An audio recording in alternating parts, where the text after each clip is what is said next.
The power of yet.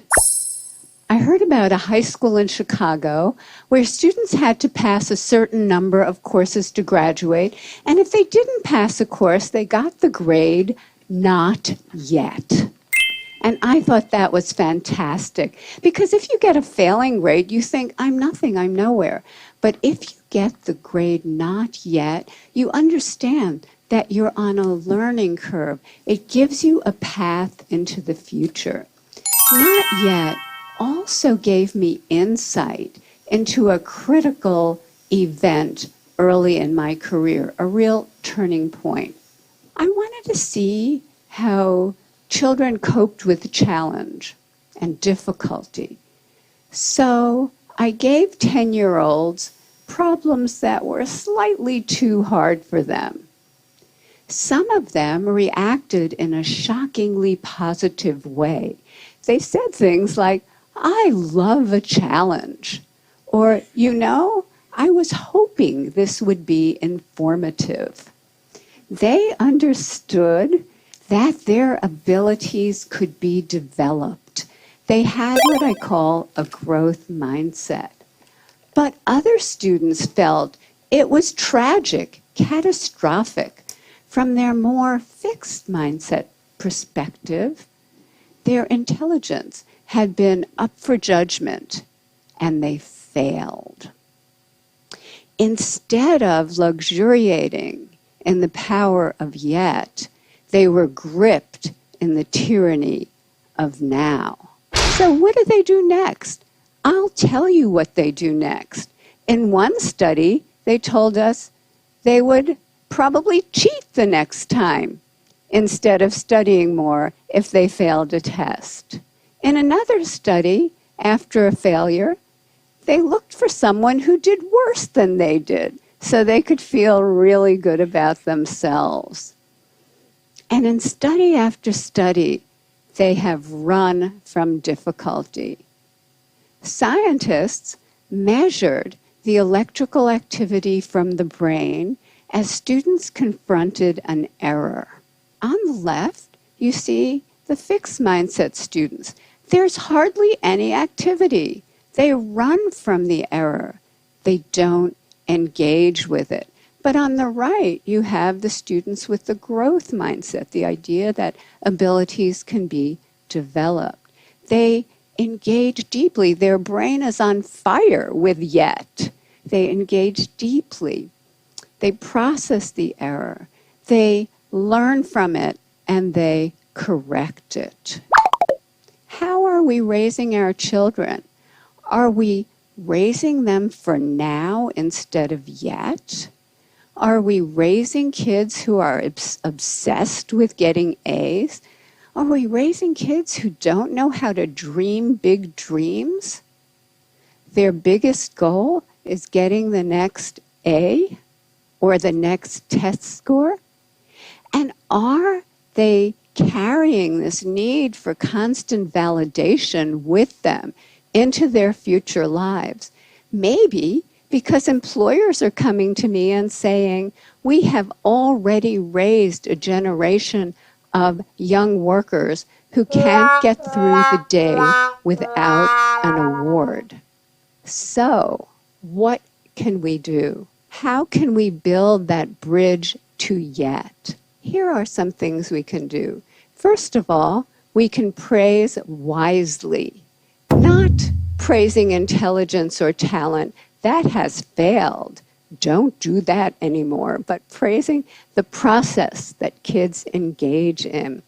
Their effort, their strategies, their focus, their perseverance, their improvement. This process praise creates kids who are hardy and resilient. There are other ways to reward yet. We recently teamed up with game scientists from the University of Washington to create a new online math game that rewarded yet. In this game, students were rewarded for effort, strategy, and progress. The usual math game rewards you for getting answers right now. But this game rewarded process. And we got more effort, more strategies, more engagement over longer periods of time, and more perseverance when they hit really, really hard problems. Just the words yet or not yet, we're finding, give kids greater confidence, give them a path into the future that creates greater persistence. And we can actually change students' mindsets. In one study, we taught them that every time they push out of their comfort zone to learn something new and difficult, the neurons in their brain can form new, stronger connections, and over time, they can get smarter. Look what happened. In this study, students who were not taught this growth mindset continued to show declining grades over this difficult school transition. But those who were taught this lesson showed a sharp rebound in their grades. We have shown this now, this kind of improvement, with thousands and thousands of kids, especially struggling students. So let's talk about equality. In our country, there are groups of students who chronically underperform. For example, children in inner cities or children on Native American reservations. And they've done so poorly for so long that many people think it's inevitable. But when educators create growth mindset classrooms steeped in yet, equality happens. And here are just a few examples. In 1 year, a kindergarten class in Harlem, New York, scored in the 95th percentile on the National Achievement Test. Many of those kids could not hold a pencil when they arrived at school. In 1 year, fourth grade students in the South Bronx, way behind, became the #1 fourth grade class in the state of New York on the state math test. In a year to a year and a half, Native American students in a school on a reservation went from the bottom of their district to the top.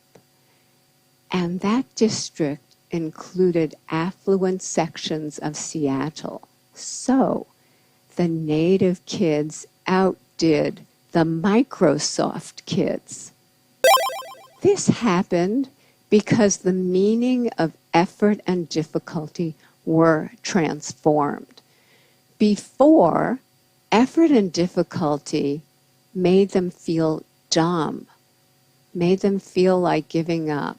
But now, effort and difficulty, that's when their neurons are making new connections, stronger connections.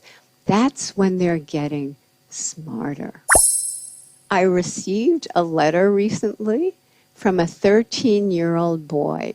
He said, "Dear Professor Dweck, I appreciate that your writing is based on solid scientific research, and that's why I decided to put it into practice. I put more effort into my schoolwork, into my relationship with my family, and into my relationship with kids at school. And I experienced great improvement in all of those areas. I now realize I've wasted most of my life." Let's not waste any more lives, because once we know that abilities are capable of such growth, it becomes a basic human right for children, all children, to live in places that create that growth, to live in places filled with yet. Thank you.